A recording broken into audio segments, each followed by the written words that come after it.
Okay. இப்ப இதுல கதைச்சுக்கிட்டு இருந்தோம் அரசாங்கம் சம்பந்தமா. அரசாங்கம் எதுக்காக நம்மட வணிகத்தின் மீது அக்கறை செலுத்துது? அரசாங்கம் எதுக்காக அக்கறை செலுத்துது?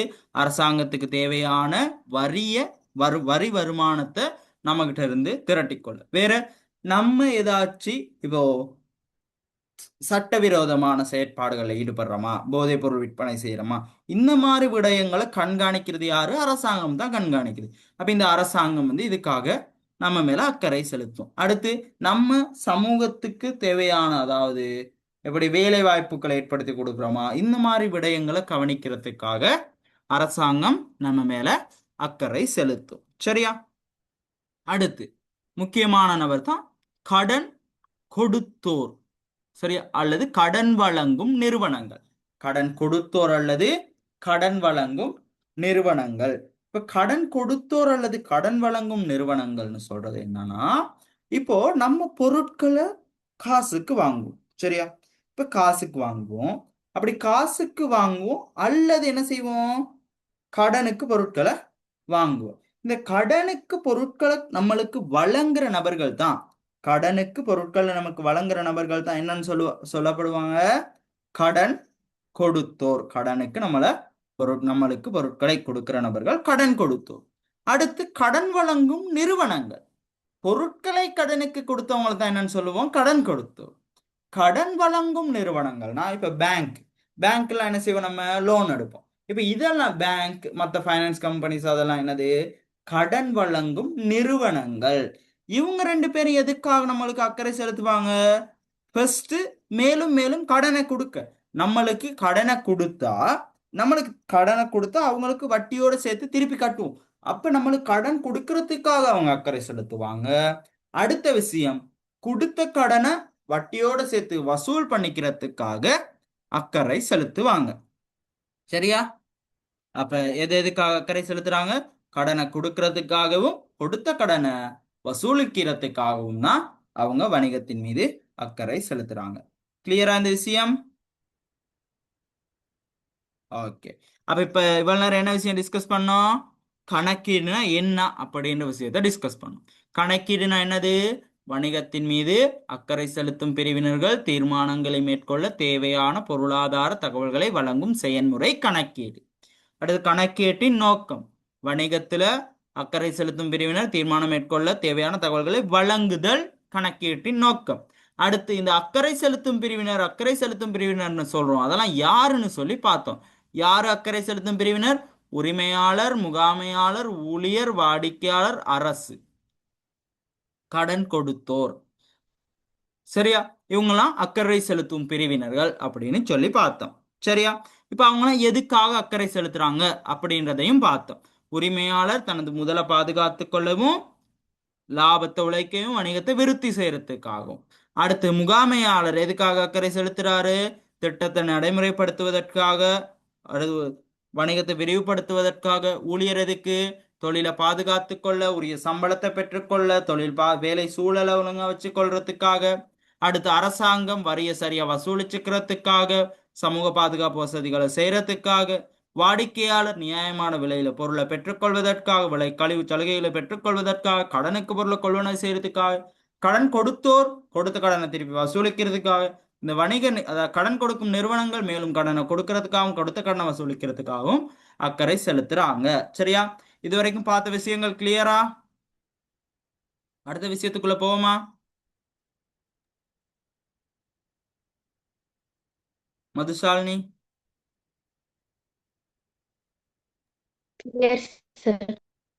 ஓகே.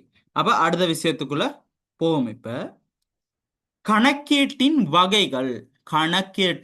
இவ்வளவு நேரம் மொத்தமா கணக்கீடுன்னு சொல்லி படிச்சுக்கிட்டு இருந்தோம். இப்ப நம்ம போக போறோம் எங்கன்னா கணக்கீட்டின் வகைகள் அப்படின்னு சொல்லி. கணக்கீட்டை எத்தனையா பிரிக்கிறோம்னா ரெண்டா பிரிக்கிறோம். கணக்கீட்டை பிரதானம் எத்தனையா பிரிக்கிறோம்? இரண்டாக பிரிக்கிறோம். என்னன்னு பார்த்தா நிதி கணக்கீடு, முகாமை கணக்கீடு. என்னென்ன விஷயம்? நிதி கணக்கீடு, முகாமை கணக்கீடு. நிதி கணக்கீடு, முகாமை கணக்கீடு. இப்போ முதல்ல ஒரு விடயத்தை நம்ம டிஸ்கஸ் பண்ணோம், நல்லா ஞாபகம் வச்சுக்கணும். சரியா? என்னது? தகவல்கள் அப்படின்னு சொல்லி. இந்த தகவல்கள்னு சொல்றது என்னது? இப்போ வணிகத்துல ஊழியர்கள் எத்தனை பேர் இருக்காங்க அப்படின்றதும் ஒரு தகவல் தான். அந்த ஊழியர்களுக்கு எவ்வளவு சம்பளம் கொடுக்கிறோம் அப்படின்றதும் என்னது? தகவல் தான். சரியா? இது ரெண்டுமே ஒரு வணிகத்துல தகவல் தான். இந்த தகவலோட பண்புகளை அடிப்படையாக கொண்டு நம்ம செய்யற தகவல்கள் என்ன மாதிரியான தகவல்களை யூஸ் பண்றோம் அப்படின்றத அடிப்படையாக கொண்டு கணக்கீட்டை பிரதானமாக இரண்டாக பிரிக்கிறோம். முதலாவது நிதி கணக்கீடு, இரண்டாவது முகாமை கணக்கீடு. கணக்கீட்டை இப்ப எத்தனையா பிரிக்கிறோம்? ரெண்டா பிரிக்கிறோம். என்னென்ன? நிதி ரெண்டு. கணக்கு நிதி கணக்கீடு, முகாமை கணக்கீடு. நீங்க திருப்பி திருப்பி சொல்லி பாருங்க, அப்பதான் உங்களுக்கு ஞாபகம் வரும். சரியா? இப்ப இதுல நிதி கணக்கீடு அப்படின்னு சொல்றது என்னன்னா, இப்போ வணிகத்துல இடம்பெற கொடுக்கல் வாங்கல்கள் நிகழ்வுகள் இப்போ ஒருக்கா வாசிச்சுக்கிட்டு வருவோம். முதலாவது சரியா? நிதி கணக்கீடு கணக்கீட்டு அழகொன்றின் கடந்த கால கொடுக்கல் வாங்கல்கள் நிகழ்வுகளுக்குரிய தகவல்களை பொருளாதார ரீதியாக தீர்மானங்களை மேற்கொள்வதற்கு பொருத்தமான முறையில் ஒழுங்கமைத்து வெளியக பிரிவினருக்கு முன்வைத்தல் நிதி கணக்கீடு அப்படின்னு சொல்லியிருக்காங்க. அடுத்து முகாமை கணக்கீடுனா என்னன்னு சொல்லியிருக்காங்க. நிறுவனம் ஒன்றின் அனைத்து முகாமைத்துவ மட்டங்களுக்கும் தேவையான திட்டமிடல், கட்டுப்படுத்தல், தீர்மானம் எடுத்தல், பொறுப்பு கூறுதல் என்பவற்றை மேற்கொள்ளக்கூடியவாறு நிதிசாரா தகவல்களை வழங்குதல். இப்போ ஒரு விஷயத்தை முக்கியமா கவனிச்சுக்கணும். சரியா? இப்போ வணிகத்துல கணக்கீடு அப்படின்ற விஷயத்துல ரெண்டா பிரிச்சோம். நிதிசார், அதாவது நிதி கணக்கீடு, முகாமை கணக்கீடு. இப்ப நிதி கணக்கீடு அப்படின்னு அந்த பேர்லயே ஒரு விஷயம் இருக்கு. நிதி, அதாவது நிதி பணத்தை அடிப்படையாக கொண்டு. ஓகே, கேக்குது தானே?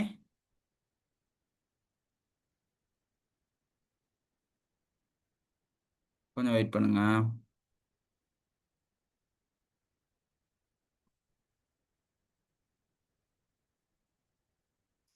ஓகே, இப்ப இதுல நிதி கணக்கீடு அப்படின்னு சொல்றது பணத்தை அடிப்படையாக கொண்டு தான் நம்ம என்ன செய்ய போறோம்? இப்ப கணக்குகளை செய்ய போறோம். அதாவது பண பெறுமதியால் அளவிடக்கூடிய தகவல்களை மாத்திரம் தான் பயன்படுத்த போறோம்.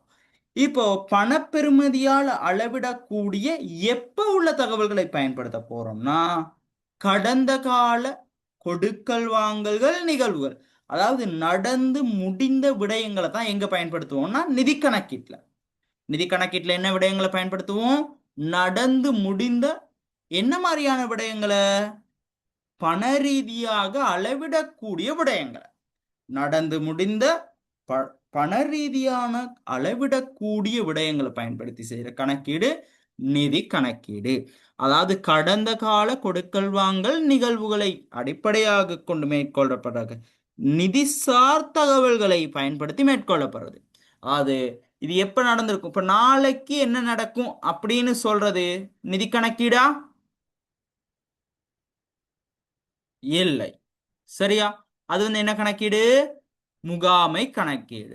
இப்ப நிதி கணக்கீடுன்னு சொல்றது அப்ப என்னது? கடந்த கால அப்படின்னா நேத்து.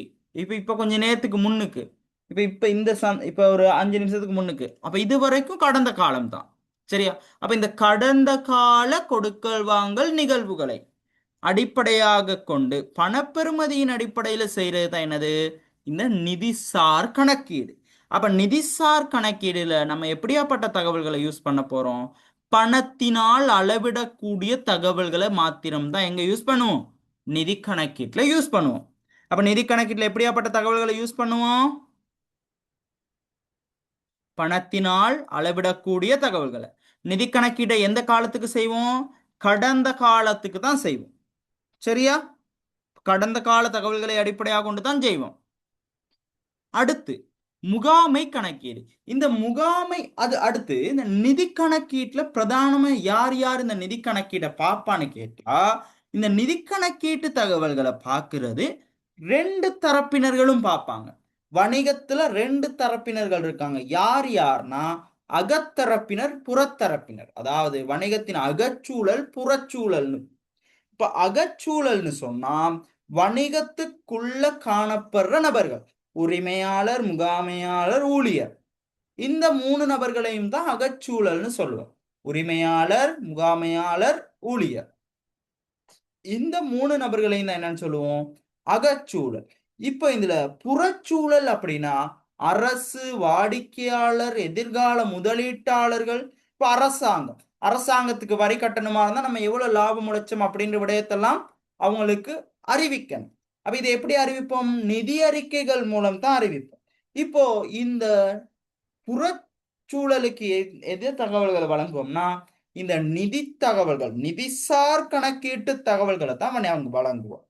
அப்ப அகச்சூழலும் இந்த நிதி கணக்கீடை பயன்படுத்துவாங்க, புறச்சூழலும் இந்த நிதி கணக்கீடை பயன்படுத்துவாங்க. அப்ப 2 சூழலும் பயன்படுத்துற கணக்கீடு என்னது? தகவல் வழங்குறது தானே. அப்ப 2 தரப்பினரும் இந்த தகவல்களை யூஸ் பண்ணுவாங்க. நிதி கணக்கீடு தகவல்களை அகத்தரப்பினரும் யூஸ் பண்ணுவாங்க, புறத்தரப்பினரும் இந்த நிதி கணக்கீட்டு தகவல்களை யூஸ் பண்ணுவாங்க. அடுத்த விஷயம் முகாமை கணக்கீட்டுக்கு அப்படியே வந்தோம்னா, முகாமை கணக்கீடு வந்து ஒரு சீக்ரெட்டான விஷயம், அது ஒரு ரகசியம். எப்படி? நம்ம அடுத்த வருஷத்துக்கு என்ன பிளான் வச்சிருக்கோம், இப்போ பிஓசி அடுத்த வருஷத்துக்கு என்னென்ன திட்டங்களை அறிமுகப்படுத்த போறாங்க அப்படின்ற விஷயத்தை இந்த வருஷமே சொல்லுவாங்களா? இல்ல. அதாவது எதிர்காலத்துக்காக பிரதானமா எதிர்காலத்தை நோக்கமாக கொண்டு கடந்த காலத்தை அடிப்படையாக கொண்டு மேற்கொள்ளப்படுற கணக்கீடு தான் முகாமை கணக்கீடு. இந்த முகாமை கணக்கீட்டு தகவல்களை பிரதானமா அதாவது வெளித்தரப்பினருக்கு வழங்க போறது இல்ல. முகாமை தகவல்களை பயன்படுத்த போறது அகத்தரப்பினர்கள். அப்ப முகாமை தகவல்களை யார் பயன்படுத்த போறா? சொல்லுங்க.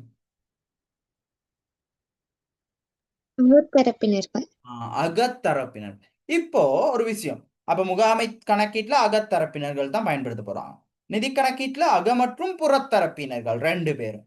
அடுத்து நிதி கணக்கீட்டுல நிதிசார் தகவல்களை பயன்படுத்துறாங்க. முகாமை கணக்கீட்டுல நிதிசார் தகவல்களும் பயன்படுத்துவாங்க, நிதி சாரா.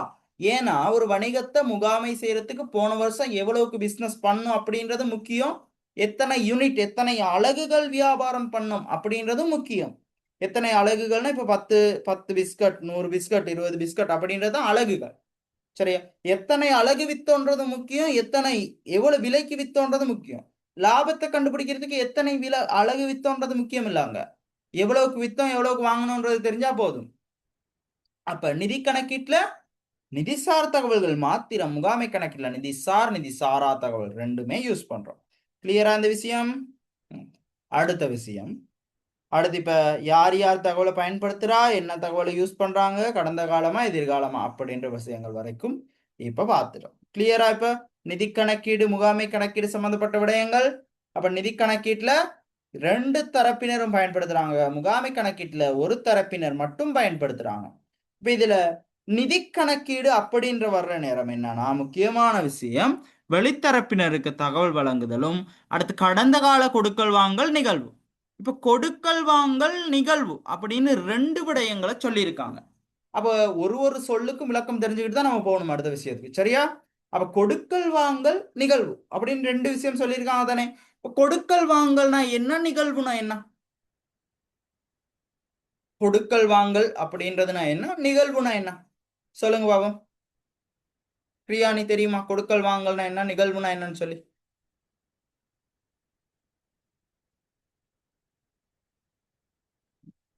இப்ப நல்லா கவனிச்சுக்கணும். சரியா? கொடுக்கல் வாங்கல் அப்படின்னு சொல்றது 2 தரப்பினர்களுக்கு இடையே இடம்பெற பரிமாற்றத்தை நம்ம கொடுக்கல் வாங்கல்னு சொல்லலாம். எப்படி? ஏன்றவர் 500 ரூபாய் செலுத்தி பீன்றவர்கிட்ட இருந்து ஒரு புத்தகத்தை வாங்குறாரு.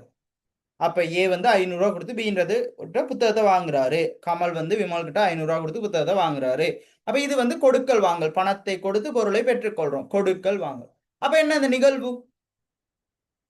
அப்ப நிகழ்வுன்னு சொல்றது என்னன்னா நல்ல ஞாபகம் வச்சுக்கணும். சரியா? நல்ல ஞாபகம் வச்சுக்கணும், முக்கியமான விஷயம். இந்த 2 விடயங்களையும் தான் எங்க பயன்படுத்த போறோம், நிதி கணக்கீட்டுல பயன்படுத்த போறோம். நிகழ்வு அப்படின்னு சொல்றது வணிகத்துல, அதாவது சொத்து பொறுப்பு உரிமையில் மாற்றத்தை ஏற்படுத்தக்கூடிய கொடுக்கல் வாங்கல் தவிர்ந்த அனைத்தும். இந்த கொடுக்கல் வாங்கல் தவிர என்ன இருக்கு? இப்போ ஒரு வணிகத்துல, அதாவது 10, இப்போ ஒரு அரிசி விற்கிற வணிகம்னா 10 அரிசி பேக் காணாம போயிடுச்சு. இப்ப அரிசி காணாம போயிடுச்சு. அப்ப இது வந்து ஒரு கொடுக்கல் வாங்கலா? இங்க 2 தரப்பினர் பொருள் பரிமாற்றம் நடந்துச்சா? இல்ல. ஆனா என்ன நடந்துச்சு? பொருள் காணாம போயிடுச்சு. அப்ப இது வந்து என்னது? ஒரு நிகழ்வு, இது ஒரு சம்பவம். விளங்குச்சா? இருப்பு வந்து தீயலால அழிஞ்சு போயிருச்சு, இருப்பு காலாவதி ஆகிருச்சு, உரிமையாளர் இருப்புகளை எடுத்துக்கிட்டாரு. அப்ப இங்க ரெண்டு தரப்பினருக்கு இடையில பரிமாற்றம் நடக்கல. ஆனா வணிகத்துல இருக்க சொத்து வந்து குறையுது கூடுது, அந்த மாற்றம் ஏற்படுதா இல்லையா? இதுதான் நிகழ்வு. ஒரு வணிகத்துல கொடுக்கல் வாங்கலும் இடம்பெறலாம், நிகழ்வும் இடம்பெறலாம். இந்த ரெண்டையும் அடிப்படையாக கொண்டுதான் இந்த நிதி கணக்கீடு கட்டியெழுப்பப்படுது. கிளியரா? நிதி கணக்கீடுனா என்ன, முகாமை கணக்கீடுனா என்னன்னு சொல்லி நான் திருப்பி குரூப்ல நோட்ஸ் வந்து தெளிவா போடுவேன், அந்த நோட்ஸை எழுதி எடுத்துக்கணும். சரியா? இப்போ இந்த விஷயத்தை அண்டர்ஸ்டாண்ட் பண்ணிக்கோங்க. கிளியரா இந்த விஷயம்? நிதி கணக்கீடு, முகாமை கணக்கீடு. கிரியானி கிளியரா? சொல்லுங்க. கிளியர்னா கொடுக்கல் வாங்கல்கள்ல பண அழகினால் அளவிடக்கூடியதுன்றது டெஃபினேஷன்ல வரும் தானே? ஓ, பணத்தினால் அளவிடக்கூடியது. முக்கியமான விஷயம், ரெண்டு தரப்பினர்களுக்கு இடையிலான பரிமாற்றம். பணத்தினால் அளவிடக்கூடிய ரெண்டு தரப்பினர்களுக்கு இடையிலான பரிமாற்றம். சரியா? ரெண்டு தரப்பினர்களுக்கு இடையிலான பரிமாற்றம் பணத்தினால் அளவிடக்கூடியது. ஏன்னா பணத்தினால் அளவிடக்கூடியது மட்டும்தானே நம்ம இங்க பதிவு செய்வோம் நிதி கணக்கீடுல. சரியா? பணத்தினால் அளவிடக்கூடியது கட்டாயம், பணத்தினால் அளவிடக்கூடியது. ஏன் பணத்தினால் அளவிடக்கூடியது மட்டும்தான் நம்ம பதிவு செய்யலாம். இப்போ ஒரு ஒரு பொருளோட தரம் அதை பதிவு செய்ய மாட்டோம், ஏன்னா அதை பதிவு செய்ய முடியாது. எந்த அழகை கொண்டு பதிவு செய்ய முடியாது. அதனால கிளியரா? இந்த விஷயத்தை நல்லா ஞாபகம் வச்சுக்கணும். கொடுக்கல் வாங்கல் நிகழ்வு நல்லா இத கிரகிச்சு வச்சுங்க. கொடுக்கல் வாங்கல்னா என்ன? ரெண்டு தரப்பினருக்கு இடையிலான பொருட்களை பரிமாற்றம். அப்ப இந்த விஷயத்தை பாடமாக்காதீங்க. என்னைக்குமே கொமர்ஸ்ல பாடமாக்காதீங்க. அந்த விஷயத்தை அண்டர்ஸ்டாண்ட் பண்ணி நீங்களா அந்த விஷயத்தை சொல்ல கத்துக்குங்க. சரியா? இப்ப அடுத்த விஷயத்துக்கு வருவோம். செயன்முறை. கணக்கீடு என்பது ஒரு கிடைக்கிறது கிளியர் இல்ல. ஓகே, கொஞ்சம் வெயிட் பண்ணுங்க. அப்ப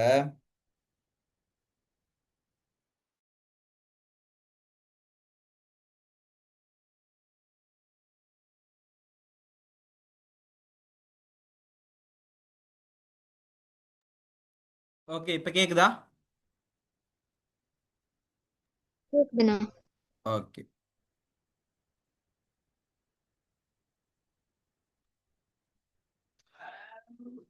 என்ன ஒரு சின்ன விஷயம் தான், இந்த விஷயத்தை டிஸ்கஸ் பண்ணிடுவோம். சரியா? நல்லா கவனிச்சுக்கோங்க. இப்ப கணக்கீடு ஒரு செயன்முறை அப்படின்னு பார்த்தோம். இப்ப கணக்கீடுனா என்னது, அதுக்கான வரைவிலக்கணம் பார்த்தோம். வணிகத்தின் மீது அக்கறை செலுத்தும் பிரிவினர்கள் தீர்மானம் மேற்கொள்ள தேவையான பொருளாதார தகவல்களை வழங்கும் செயன்முறை அப்படின்னு சொல்லி பார்த்தோம். சரியா? இப்ப இந்த செயன்முறை அப்படின்னா அது வந்து ஒரு ஒன்றோடொன்று செயன்முறை அப்படின்னா என்னன்னு சொல்லி பார்த்தோம். அதுக்கும் ஒரு விளக்கம் பார்த்தோம். செயன்முறை அப்படின்னு சொல்றது ஒன்றோடொன்று தொடர்பு பட்டதும் தொடர்ந்து காணப்படுவதுமானது செயன்முறை. செயன்முறைனா என்னது?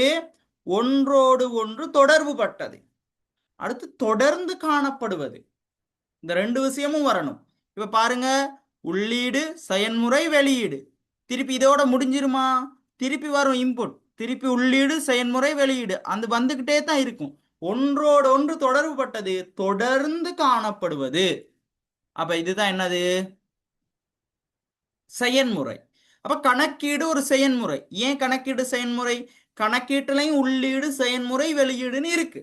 இந்த கணக்கீட்டுல உள்ளீடு செயன்முறை வெளியீடு என்பது எதன் அடிப்படையில வேறுபடுது? நிதி கணக்கீடு முகாமை கணக்கீடு என்பதன் அடிப்படையில வேறுபடுது. நிதி கணக்கீட்டுக்கு எப்படி வருது, முகாமை கணக்கீட்டுக்கு எப்படி வருதுன்ற விஷயத்தை இப்ப டிஸ்கஸ் பண்ணும். சரியா? இப்ப நிதி கணக்கீட்டை எடுத்தா எந்தெந்த விஷயம் உள்ளீடா வரும்? கொடுக்கல் வாங்கல்களும் நிகழ்வுகளும். நிதி கணக்கீட்டுல எதை எதை பயன்படுத்த போறோம்னு சொல்லி பார்த்தோம். இப்ப கொடுக்கல் வாங்கல்களையும் நிகழ்வுகளையும். அப்ப நிதி கணக்கீட்டின் செயல்முறையில முதலாவது உள்ளீட்டுக்குள்ள வர்றது என்னன்னு விடயம்? கொடுக்கல் வாங்கல் நிகழ்வு. கொடுக்கல் வாங்கல்னா என்ன, நிகழ்வுனா என்ன? இந்த விஷயம் கிளியரா? ஓகே. இப்போ செயன்முறை. இந்த செயன்முறையை இப்போதைக்கு நீங்க பாடமாக்குங்க. இதுக்கு அடுத்த விஷயங்கள்ல நம்ம என்ன செய்ய போறோம்னா இந்த செயல்முறை என்ன அப்படின்றது தான் நம்ம படிப்போம். இப்போதைக்கு நீங்க சும்மா பாடமாக்கி வச்சுங்க. சரியா? ஒரு ஐடியாவுக்கு பாடமாக்கி வச்சுங்க. இது எப்படின்னு நான் எக்ஸ்பிளைன் பண்றேன். இனங்காணலும் அளவீடு செய்தலும். செயன்முறையில முதலாவது இனங்காணலும் அளவீடு செய்தலும். இனங்காணலும் அளவீடு செய்தலும்னா ஒரு வணிகத்துல முதலாவது ஒரு வியாபாரம் நடக்குதா இருந்தா அங்க அதை குறிச்சு வைப்பாங்க. எதுல குறிச்சு வைப்பாங்க? பில் புத்தகத்துல பில் எழுதி கொடுப்பாங்க. பில் எப்படி எழுதி கொடுப்பாங்க? ஒரு காப்பி அந்த கடைக்கிட்ட இருக்கும், ஒரு காப்பியை நம்ம கையில கொடுப்பாங்க. அப்ப அந்த கடைக்கிட்ட இருக்க பில் எல்லாம் எடுப்பாங்க. முதலாவது எல்லா பில்லையும் எடுப்பாங்க. அதுதான் இனங்காணல். அந்த பில்லுல எவ்வளவு பெறுமதி இருக்குன்னு அளவீடு செய்வாங்க.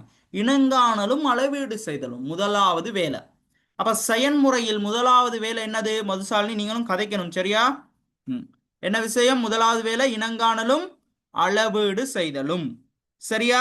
கிளியரா கேக்குதா? அப்ப இனங்காணலும் அளவீடு செய்தலும்னா இந்த விஷயத்தை எப்படி ஞாபகம் வச்சுக்கணும்? பில் எல்லாம் எடுத்து நம்ம கலெக்ட் பண்ணி அதுல எவ்வளவு பெறுமதி இருக்கு அப்படின்றத பாக்குறோம். அடுத்து பதிவு செய்தல். அதை பதிவு செய்வோம், பிரிப்போம். இப்ப அடுத்து பதிவு செய்து வகைப்படுத்தல்.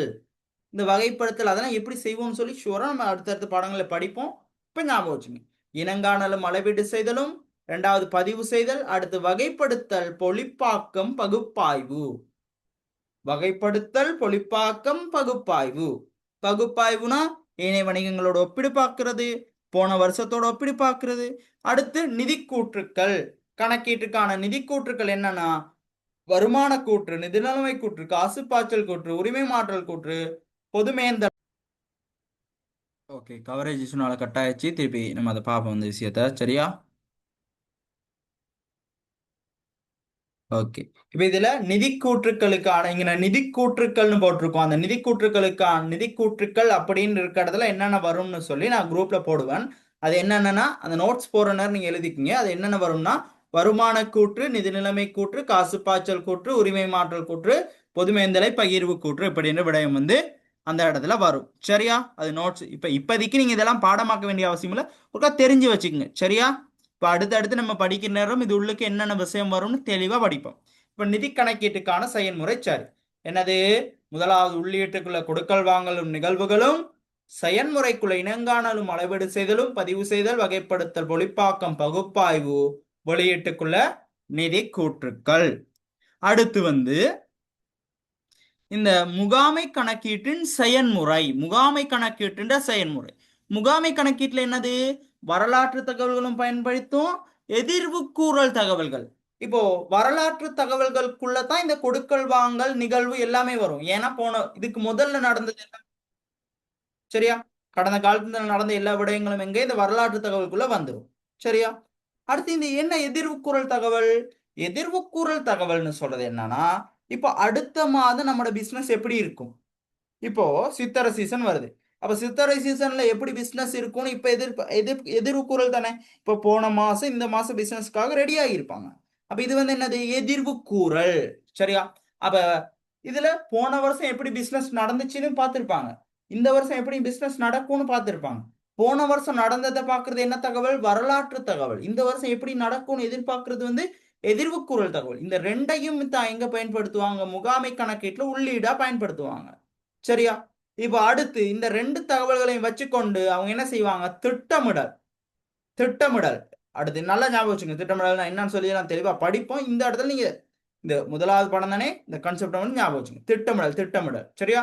அடுத்து வரவு செலவு திட்டம். எவ்வளவு நம்மளுக்கு வருமானம் வரும், எவ்வளவு செலவு போகும், அப்ப எவ்வளவு லாபம் வரும்னு ஒரு கணிப்பு, வரவு செலவு திட்டம். அடுத்து கட்டுப்படுத்தல் அப்படின்ற விஷயம். சரியா? இந்த நிதி முகாமை கணக்கீட்டு வெளியீடு தான் இந்த வரவு செலவு திட்டம், கணக்கீட்டு விதிகள், பொதுமேந்தலை பகிர்வு கூற்று, எல்லைக்கிரயம் தொடர்பான தகவல்கள், முதலீட்டு தீர்மானம் எடுத்தல் தொடர்பான தகவல். இந்த விஷயம் கட்டாயம் நீங்க பாடமாக்கிதான் ஆகணும். இந்த முகாமை கணக்கீட்டின் வெளியீடு. ஏன்னா இது நோட்ஸாக்கு மட்டும்தான் வரும். இதெல்லாம் நம்ம செய்ய போறது இல்லை. வரவு செலவு திட்டம், கணக்கீட்டு விதிகள் இதெல்லாம் நம்ம செய்ய போறது இல்லை. சரியா? ஏன்னா நம்ம இதுக்கு அப்புறம் முகாமை கணக்கீடு சம்பந்தமா எங்க படிப்போம்னா 13ஆம் ஆண்டுல கடைசி பாடங்கள்ல தான் படிப்போம்.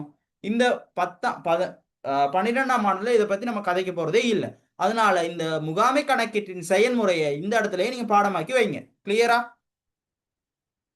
அடுத்த கிளாஸ்ல கட்டாயம் இதெல்லாம் கேட்டுட்டு தான் அடுத்த விஷயத்துக்கு போறது. அடுத்த ஒரு முக்கியமான விஷயம், இந்த முகாமை கணக்கீட்டிற்கும் நிதி கணக்கீட்டுக்கும் இடையிலான வேறுபாடு. நம்ம முதல்ல கதைச்ச விஷயம் தான். முகாமை கணக்கீட்டுல என்னென்ன தகவல்கள் பயன்படுத்துறாங்க? வரலாற்று தகவல்கள். சரியா? வரலாற்று தகவல்கள் சாரி நிதி கணக்கீடு. நிதி கணக்கீட்டுல என்ன தகவல்கள்? வரலாற்று தகவல்கள் மாத்திரம். ஏன்? கடந்த காலத்தில் நடந்த கொடுக்கல் வாங்கல் நிகழ்வுகளை மாத்திரம் தான் இங்க எங்க பயன்படுத்த போறோம்? இந்த நிதி கணக்கீட்டுல பயன்படுத்த போறோம். முகாமை கணக்கீட்டுல அப்படியா? கடந்த காலத்தில் நடைபெற்ற வரலாற்று மற்றும் எதிர்கூறல் தகவல்கள், வரலாற்று தகவல்களையும் பயன்படுத்துறோம், எதிர்வு கூறல் தகவல்களையும் சேர்த்து தான் நம்ம பயன்படுத்துறோம். கிளியரா? அடுத்த விஷயம் இங்க வந்து நிதி கணக்கீட்டுல யார் யாருக்கு தகவல், இந்த விஷயம் நம்ம டிஸ்கஸ் பண்ண, தெளிவா டிஸ்கஸ் பண்ண விஷயம். சரியா? நிதி கணக்கீட்டுல யார் யாருக்கு தகவல் வழங்குறோம்? உள்ளக மற்றும் வெளியக பிரிவினர் ரெண்டு பேத்துக்கும். முகாமை கணக்கீட்டுல வெளியக பிரிவினருக்கு தகவல் கொடுக்க மாட்டோம். யாரு உள்ளக பிரிவினருக்கு மட்டும்தான் தகவல் வழங்குவோம். அடுத்து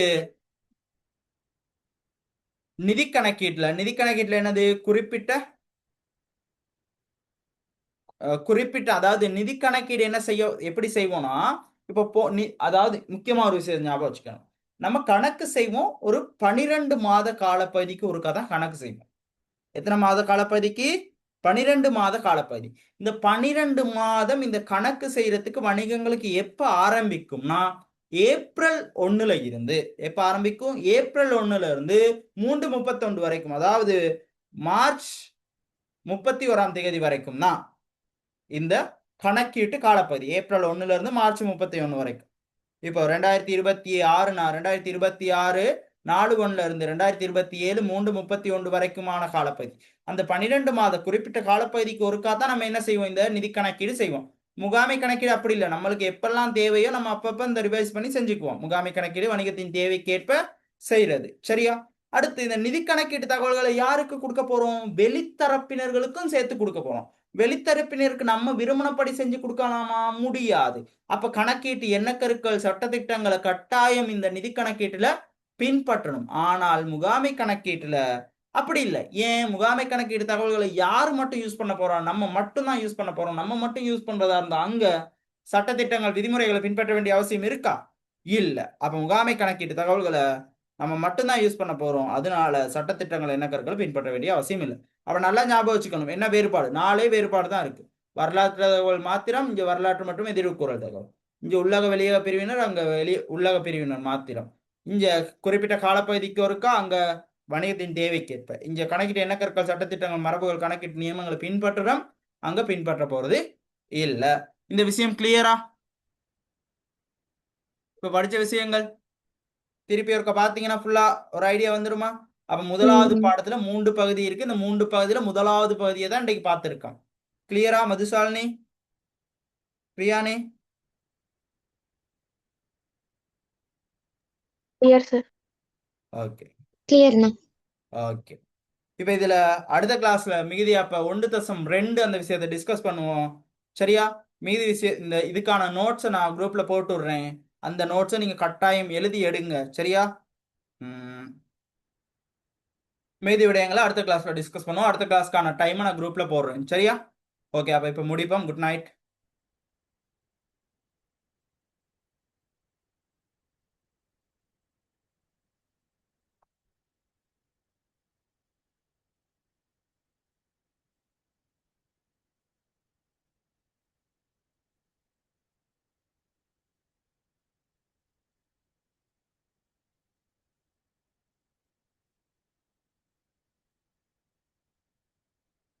டவுட் எதுவும் இருக்கா?